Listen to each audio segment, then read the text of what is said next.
Assalamualaikum warahmatullahi wabarakatuh. Salam sejahtera untuk kita semua. Jumpa lagi kita di channel Haroku Movie. Jangan lupa untuk follow atau subscribe, like dan komentar ya. Kalau sudah langsung aja kita bahas yang jarang orang bahas. Menjelang Ajal 2024. Berikut adalah alur cerita lengkap film. Judul Menjelang Ajal 2024. Sutradara Hadrah Daeng Ratu. Genre horor, supranatural, drama keluarga.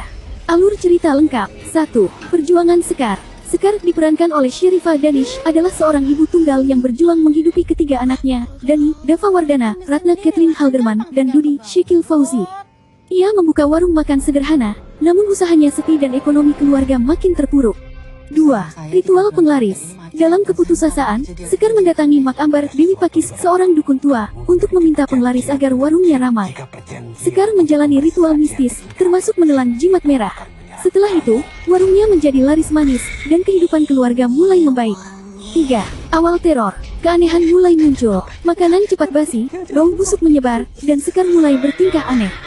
Ia mencari Mak Ambar kembali, namun sang dukun ternyata telah meninggal. Jin penglaris yang dulu membantu kini menuntut bayaran bukan berupa uang, tetapi nyawa dan jiwa. 4. Kerasukan dan ancaman. Sekar mengalami kerasukan hebat. Ia mulai melukai dirinya sendiri dan berubah menjadi sosok menyeramkan setiap malam. Teror jin tak hanya menyasar Sekar, tapi juga mengincar anak-anaknya.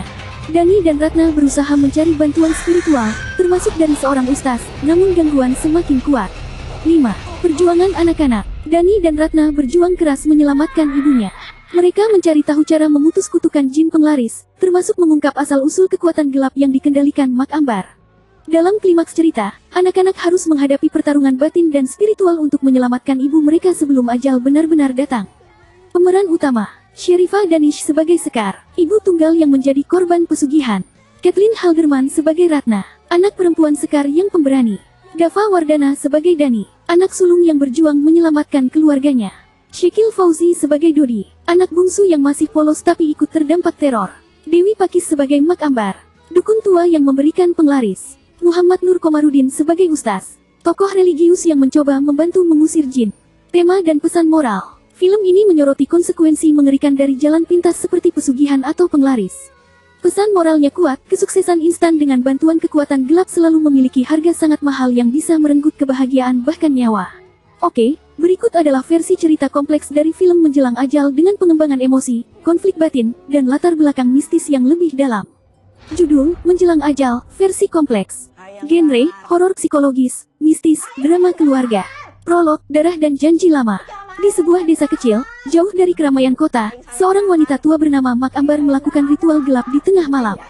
Ia memanggil sosok gaib dari dimensi lain, menyerahkan seikat rambutnya, darah segar, dan janji abadi, siapapun yang meminum jimat merah darinya akan mendapat rezeki berlimpah dengan bayaran yang akan datang menjelang ajal.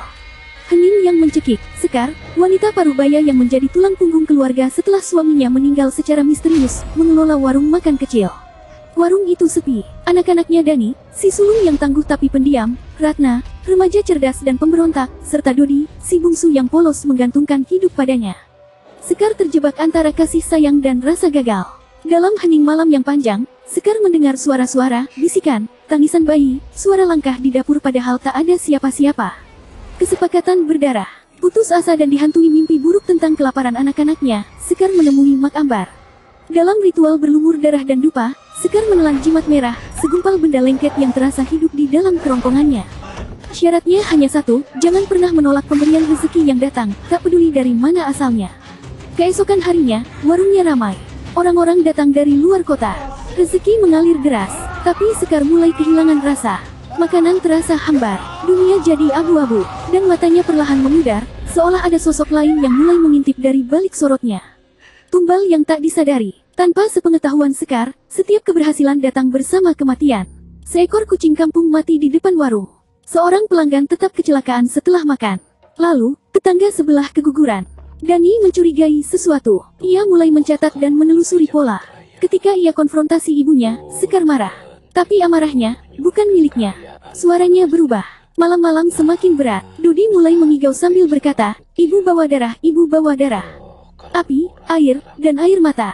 Mak Ambar ditemukan meninggal secara misterius. Tubuhnya meleleh seperti lilin. Sekar pun mulai diganggu lebih keras. Cermin-cermin di rumah mereka retak. Lantai dapur basah oleh darah padahal tak ada luka.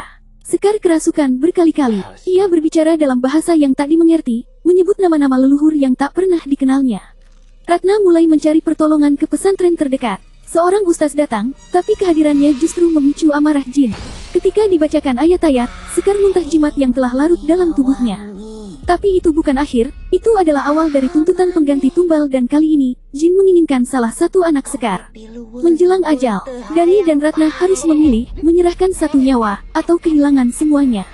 Di tengah krisis, Dani menemukan buku harian Mak Ambar yang berisi kisah masa lalunya. Ia juga pernah kehilangan anak-anaknya karena penglaris. Ia menyesal, tapi sudah terlalu terlambat. Dani membaca bahwa ada satu cara menghentikan semua ini, pengorbanan darah yang ikhlas. Di malam terakhir, Sekar sadar. Ia menyadari dirinya bukan lagi ibu yang sama. Dalam kesadaran terakhirnya, ia memohon pada anak-anaknya untuk menyelamatkan diri. Dengan pisau dapur dan darahnya sendiri, Sekar menghentikan napasnya sendiri menjadi tumbal terakhir bagi kekuatan yang ia undang. Epilog, warisan tak terlihat. Beberapa bulan kemudian, Dani dan Ratna membuka warung sederhana di tempat baru.